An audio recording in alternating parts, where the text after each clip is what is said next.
মানিকচকের ঘটনা নিয়ে তদন্ত হওয়া উচিত আমি মনে করি, জানালেন কংগ্রেস সাংসদ ঈশা খান চৌধুরী।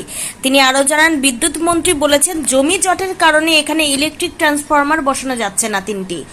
আমি বলবো, আমি এখানকার লোকাল সাংসদ, আমাদেরকে একবারও এই কথা জানানো হয়নি। এখানকার স্থানীয় বিদ্যুৎ দপ্তরের আধিকারিকদের সাথে কথা তার হয়েছে, কিন্তু সেই রকম কথা তো বলেনি যে জমি জটের কারণে ট্রান্সফরমার বসানো যাচ্ছে না। কালকে ঘটনা যে হয়েছে নাইটপুরে, প্রথম কথা আমি দুঃখ প্রকাশ করতে চাই। এই দুর্ঘটনাতে 4 জন পাবলিকের উপরে ফায়ারিং হয়েছে, ইঞ্জুরি হয়েছে, আর পুলিশেও কিছু পুলিশ ইঞ্জার্ড হয়ে গেছে, বোধহয় আইসি ইঞ্জুরি হয়ে গেছে। তো আমি তো সবসময় চাইবো যে এলাকাতে শান্তনা থাকবে। এটার জন্য বলবো সবাইকে, পুলিশকে এবং পাবলিককে, যে ঠান্ডা মাথায় কাজ করতে হবে। আমি চাই একটা তদন্ত হোক এটা নিয়ে, যে এত বোধহয় ইলেকট্রিক প্রবলেম নিয়ে শুরু হয়েছে।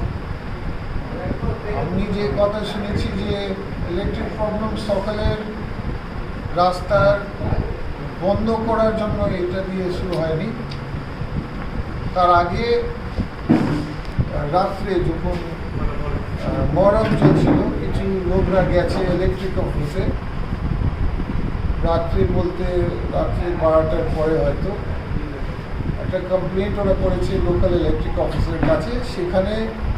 ওখানে বিতর্ক হয়ে যায় ইলেকট্রিক অফিসের মধ্যে এবং পাবলিকের মধ্যে।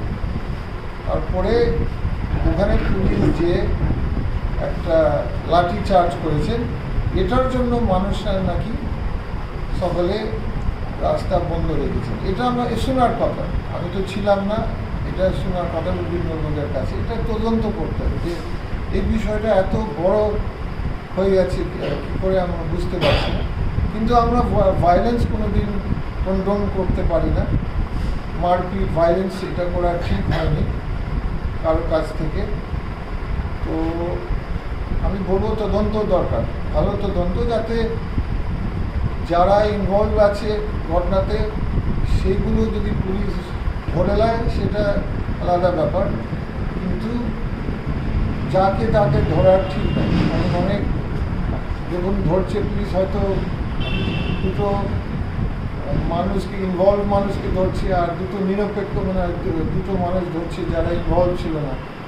এটা পুলিশকে ভালো করে প্রমাণ করতে হবে কে কে ইনভলভ ছিল, কে ইনভলভ ছিল না। ম্যাচ খেলে লোককে ধরার তো লাভ নেই।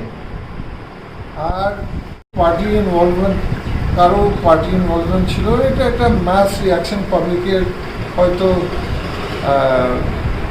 রাগ ছিল কয় মাস থেকে যে ইলেকট্রিক ঠিকভাবে পাওয়া যাচ্ছে না, লো ভোল্টেজ আছে। তবুও আমরা ভায়োলেন্সকে কন্ডোম করছি। ভায়োলেন্স তো কোনো রাস্তা নেই, মারপিট করা ঠিক নয়। যে কোনো একটা প্রতিবাদ করার তো মানুষের অধিকার আছে, এটা সবার অধিকার আছে, কিন্তু ভায়োলেন্স নিয়মতে মানাবার মানুষের দায়িত্বও আছে। মানুষ যদি প্রতিবাদ করবে তার সঙ্গে সঙ্গে মানুষদেরকে নিয়ম মানতে হবে, এটা আমাদের দেশের আইন। Bureau report, news for Bengal.